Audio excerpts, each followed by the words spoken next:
welcome. You're watching Business Today Television. I'm Sakshi Batra and this is Market Today, a show where we'll help you understand the closing action on the D Street. Well, it's panned out to be a good day so far for the markets. You can actually see 0.3% higher for the Nifty Bank as well at this point in time. Of course, we crossed over 25,600. Now we are hovering around 25,648 odd levels at this point in time as well.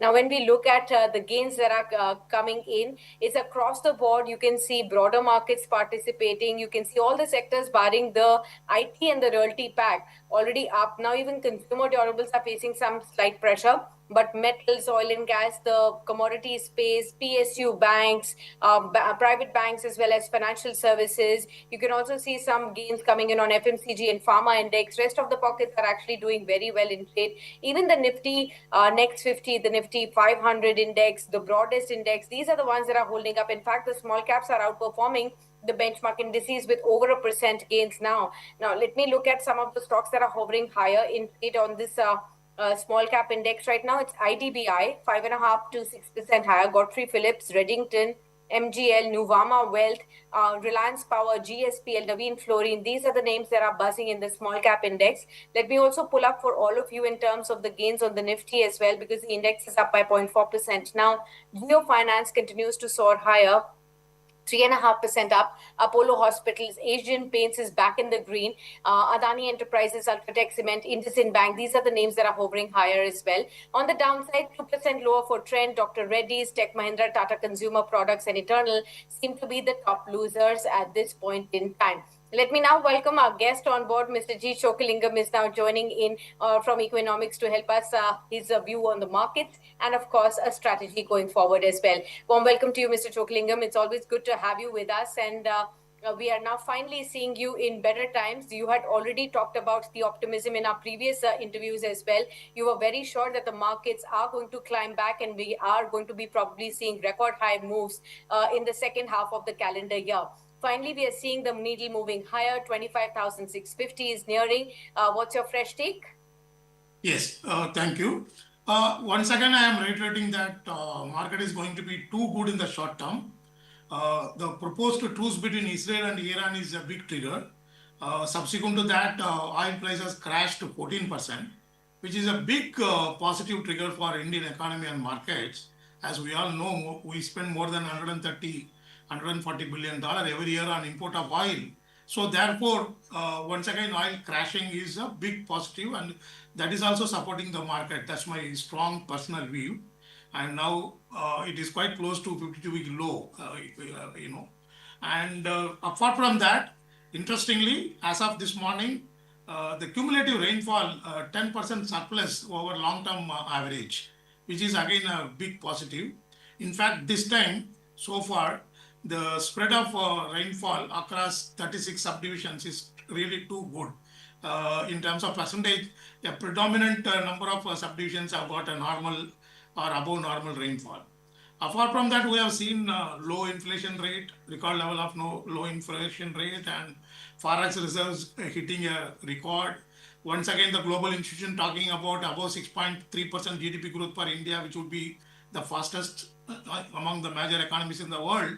So all this augur well, and therefore I believe that the market, interestingly, it hit 384 lakh crore in February, the overall market cap, as compared to 484 lakh crore in September 2024. That 484 lakh crore in 2024 was a lifetime high. From there, in about 5 months, we crashed 100 lakh crore. That's about 1/4 of the overall market cap. But interestingly, as of now, market has recovered almost 75% of this, the erosion. The 100 lakh crore erosion has now become only 25 lakh crore. So we are 25 lakh crore short of the overall market cap, that is the record high level hit in September. So my strong presentation here is that we are going to see soon breaching that 485 lakh crore. We should be able to breach that, within anywhere from 2-3 months to 6 months. I'm pretty confident, unless there is any fresh major conflict or war, any part of the world, or any battle on our border. That is the only possible risk factor theoretically, but otherwise we are set. But again, after reaching 485 lakh crore last year, we saw severe meltdown, particularly in the war Yes. value stocks. Mm. So I advise a big caution to all retail investors in the bull market. Don't miss out the valuation comfort zone. Please remember that when the market cap has recovered about 75% of the erosion, there are many stocks which have seen a lifetime high in September. Small and mid cap stocks, they are still down even 30 to 60, 70%. So Correct. be careful in terms of management quality, balance sheet quality, and also the valuation comfort zone. Otherwise, we are set for a mega boom in the small cap, particularly in the short term. Wow, okay, got that. So I hope that viewers will definitely take that down as an indication that we are in for better times ahead. Now, Mr. Chokkalingam, you did point out briefly as to what's happening across the globe. US tariffs would be the next big trigger that we will be watching out for, since the geopolitical tensions, for the time being at least, are put on the back burner. And right now, we have also seen how Donald Trump has indicated that a very big deal perhaps is coming with India soon. This is for the first time he's indicated, which gives us the confidence that we are inching closer, and maybe before the deadline of July 7, we will have a deal in place. Now, what will be the contours? Only time will tell of the deal, whether we will be benefited or not. But I want to definitely understand from you, how would you then look at some of the key sectors like IT, pharma, or the most vulnerable sectors, if I may say so, when it comes to tariffs, sir? Yeah, very interesting question. Politically, the implications, I am not the right person, but definitely from economic perspective, I can present my thought process as far as India-US relationship is concerned. It is extremely vital because if you add IT exports and the pharma exports, only these two items of our export basket to US, it is more than $100 billion, which is very, very critical for India because our economy is a perennially a deficit economy as far as current account balance is concerned, particularly the goods trade account part of the current account balance. For decades, most of the time we have been in a deficit. And also the FIs are making a lot of money in the stock market and they are sitting on hundreds of billions of profit also. So we need to ensure that we have the capability to continue to earn substantial dollar resources, especially through goods export. If there is any setback on that, the impact on economy and market will be extremely high. So at the same time, with the limited knowledge, I would say that it would be very difficult for US also write off India on a political front. It becomes a very, very sensitive geopolitical center for US. So I wish that FTA is signed between these two in favor of relative favor of India, and that would become a really very critical for medium to long term investment in India. Okay, got that. I'll also now bring your focus to some domestic facing themes, something which is, unfaced with what's really happening on the tariff front. The paint companies, there's a lot of action there today with the AkzoNobel deal now coming through and JSW Paint taking up on it. Initial reaction on Asian paints was quite sharp, but then it has recovered now. I wanted to understand, how are you looking at the entire paints business right now in India, the companies that are listed, and how are you going about it? We have already seen Asian Paints continuing to face a lot of competitive pressure across this last one whole fiscal year. We have seen deteriorating earnings, muted earnings, and analysts have consistently talked about how there could be higher pressures. Now, that was because of other conglomerates entering, Grasim entering. Now we're finally having like JSW group as well now foraying into this space in a big way. How are you looking at the market share loss, if at all there will be? Will that be substantial? Will Asian Paints be impacted? And how should one be really looking at the new set of names coming in? Medium to long term investors should avoid paint stocks. Mm. That's my very, very firm view. Um, because in the short term there could be trading opportunity, but particularly for medium term, at least for next 1 to 3 years, I doubt whether paint companies can make a big return for the investors because of the structural change in the industry, which you have already highlighted. Short term, I am saying yes, because as I mentioned earlier, the oil price has crashed. From the 52-week high, it is down, approximately about 25%, which is positive. There could be some margin expansion. But as far as the medium term outlook is concerned, that is beyond 3 6 months. If you take, there is a lot of pain for paint industry because the entry of these two, Grasim, and the Jindal group, it is estimated that the new capacity buildup will be 50% of the existing capacity, which is too big. It will have definitely impact on the profitability of the companies.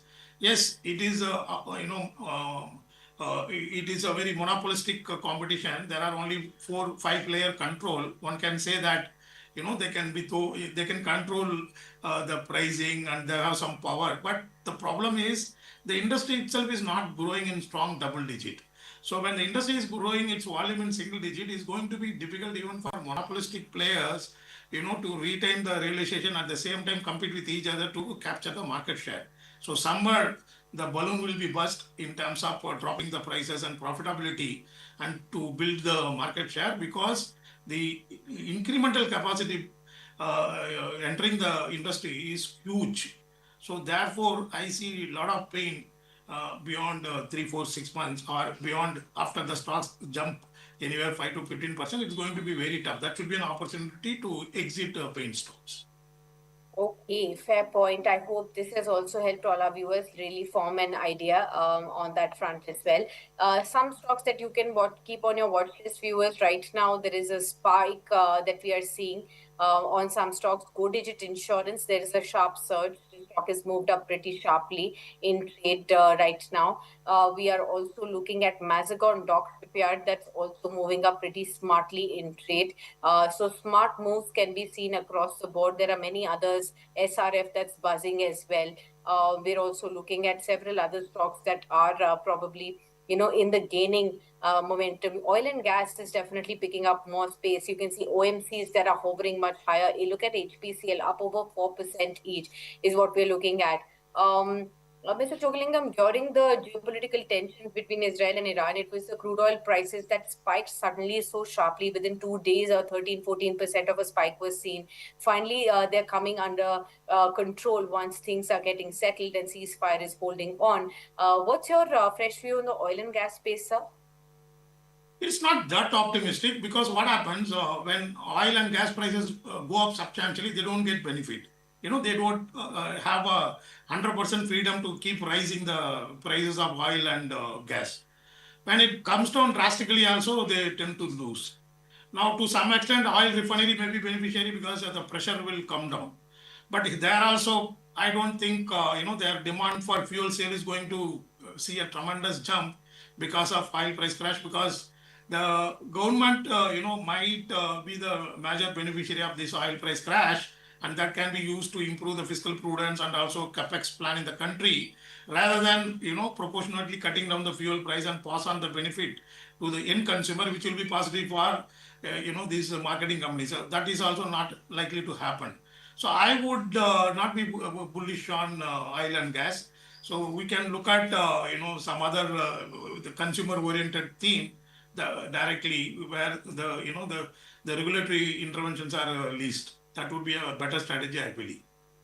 Okay, fair point. Let me just come to 52-week high stocks, mark a few for all of you to really see. Narayana Hrudayalaya, 10.7% higher.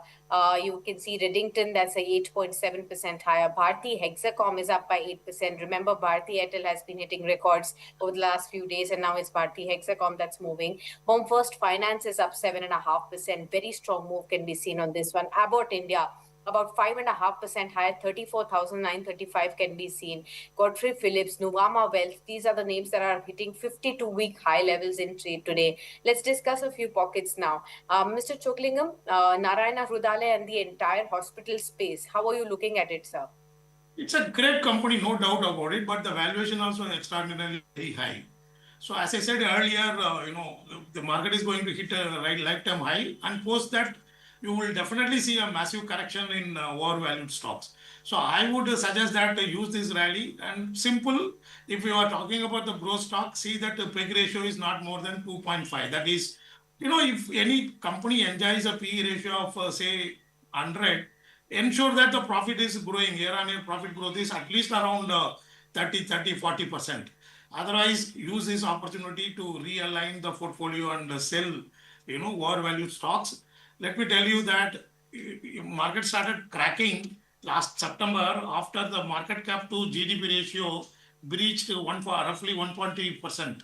Now today, after this recovery, you are trading at around one 130% now, GDP market cap to GDP. So once we recover fully, this another 25% erosion in the market cap as compared to September, you will be hitting close to 140% of the GDP. That too for FY26.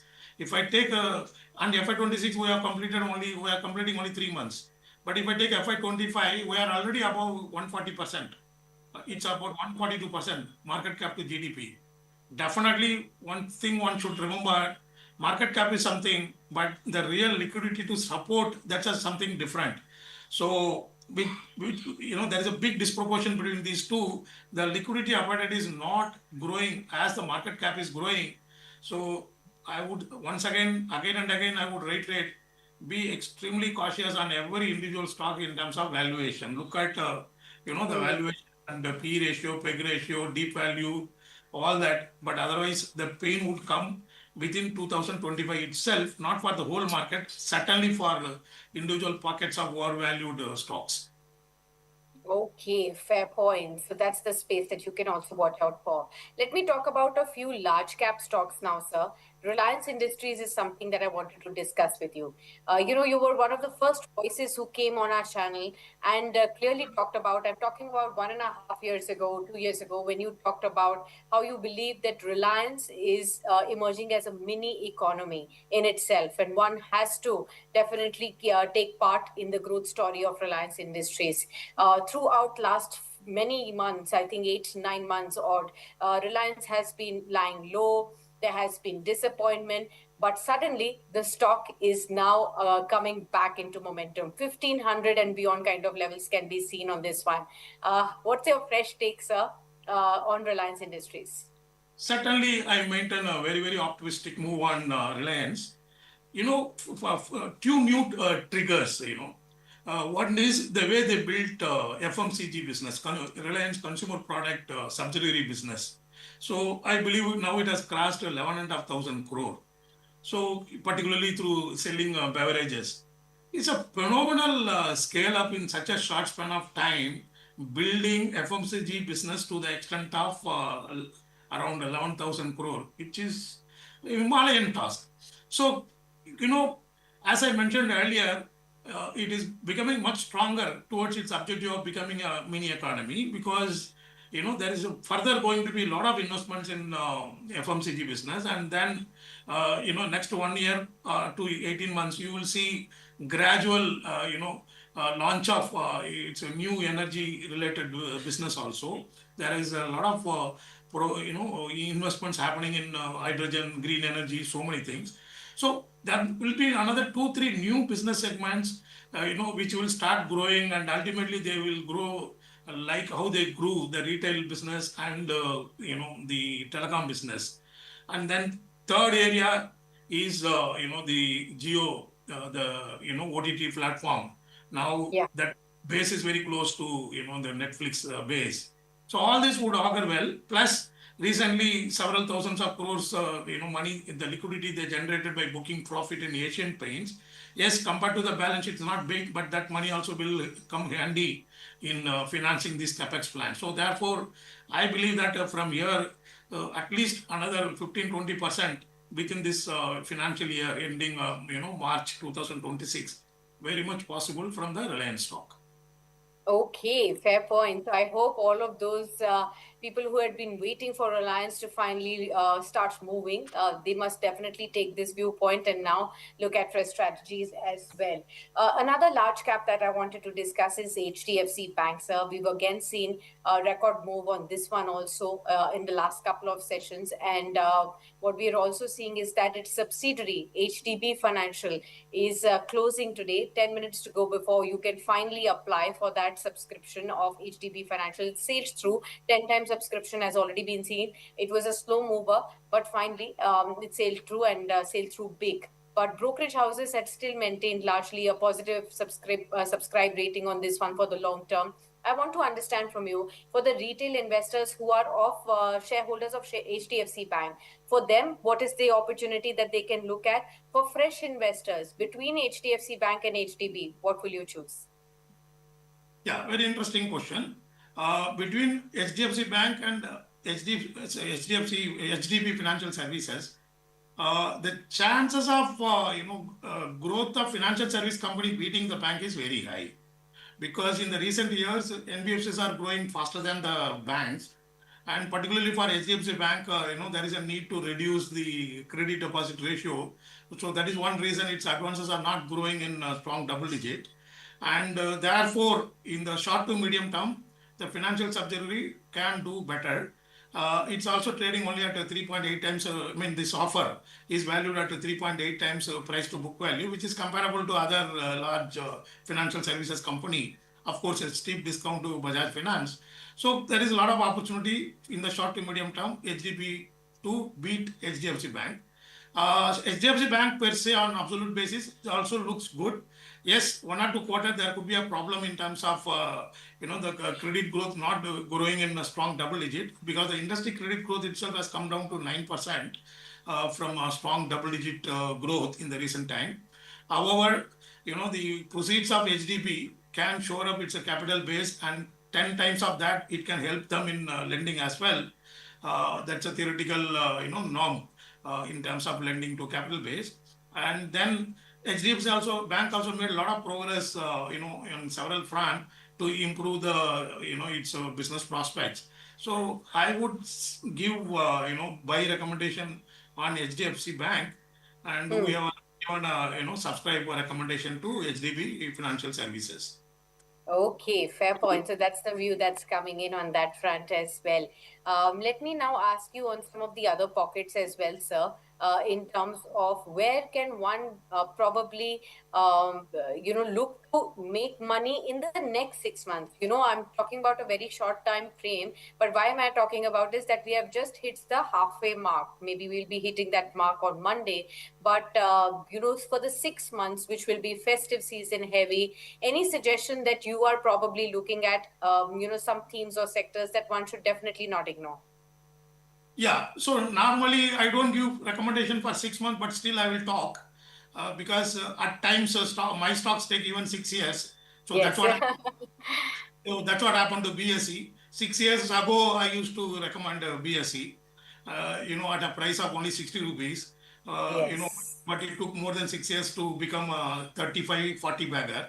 Of course, Yes.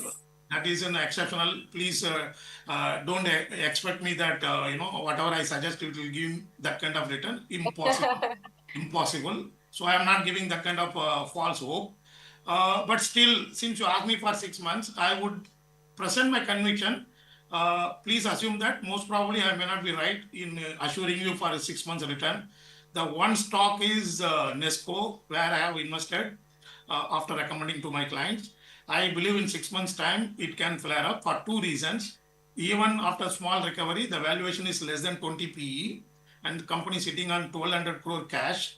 So despite having strong cash and planning to expand the capacity 3 times, the stock is trading at around 18, 19 PE. And second, 3 mutual funds have entered this stock recent time. So normally, when some mutual funds enter, many other mutual fund managers also start, evaluating them. So if there is any chance of more mutual funds jumping in it, then the stock can flare up. Otherwise, also is a medium to long term excellent stock. And second is FDC Limited. You know, uh, I remain extremely optimistic. This also after recommending, we have invested in the stock. And 82% of the business is from the domestic formulation business. And even now, if you see some of the domestic players, they are trading at 6 to 8 times, enterprise value to sales. But this is roughly trading at around, 3.84 times enterprise value to sales, if you consider the domestic formulation. So this is another stock I believe in the short term itself can give, because we could also see huge, the delivery volume with a high trading volume with a high delivery percentage. That also we consider, in our research to see whether this can become an institutional stock. So these are the two stocks which give me a lot of confidence in the short term itself. Perfect. Okay, so I hope that everybody has taken this down. We will, of course, chunk this down for all our viewers as to the next 6 months where you can continue to focus on certain stocks, which may give you some good risk rewards and, profits as well. We've talked so far about the winning side, gaining side, but I want to highlight one stock, sir, which is on a negative territory, and that is Ola Electric. Now, why am I talking about this one is, remember, the stock has crashed about over 70% from its all-time high levels. An IPO that came in at 76 went past over 100 odd levels, nearly 120, 130 within the first week of getting listed. And thereafter, it has been only moving downhill. If we look at the stretched charts of the last 6 months of Ola Electric, one will clearly get the picture of how the stock has moved in the last 6 months. Right now, it's at 43. Intraday, the stock also hit 38 odd levels as well. So sliding below the 40 odd mark too. How should you be really looking forward to this one? Mr. Chokkalingam, those who are stuck with the IPO, price stocks, and those who may be looking at it, thinking that it's already down 70%, maybe it will give you an opportunity to go on the, tap on the higher side. How would you explain? No, after the stock is down 60 to 70%, I would not give any negative view on the stock. I would not, give a sell call. I would leave it to the investors. But one should take this as a great lesson for future investments. It is true, the management has built a big business, they had a big vision. It is not easy to build even the kind of sales scale they have built now from the scratch. But one has to, the investors need to understand that, the beauty of economics.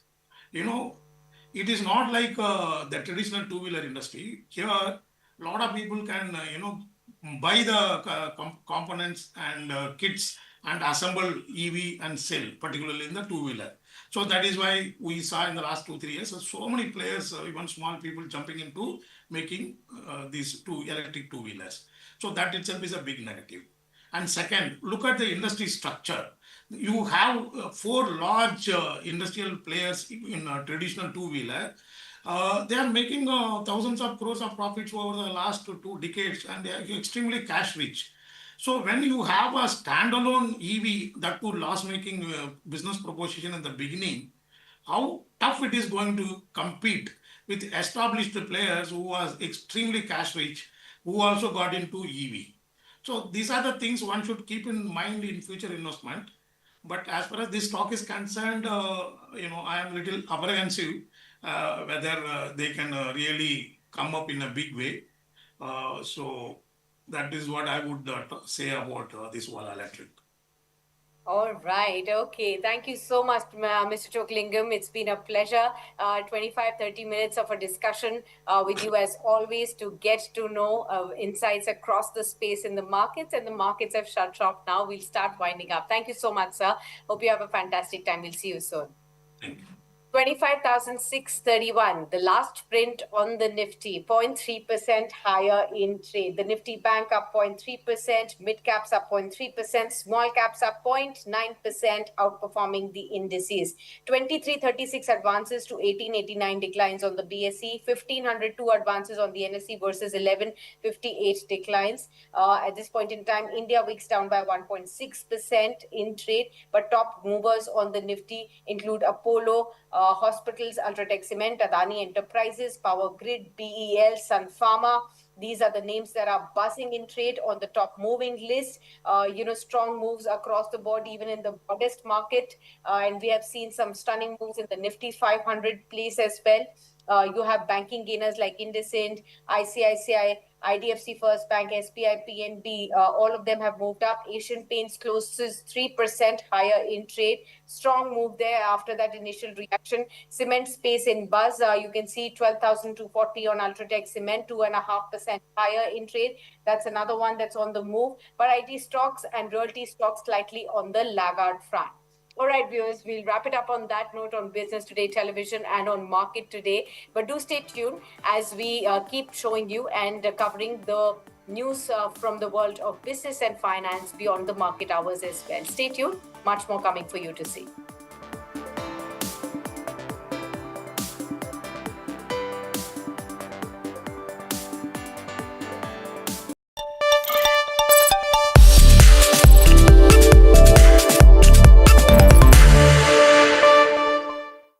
Well, India is at the cusp of a revolution when it comes to technology and, of course, implementing that tech. And who better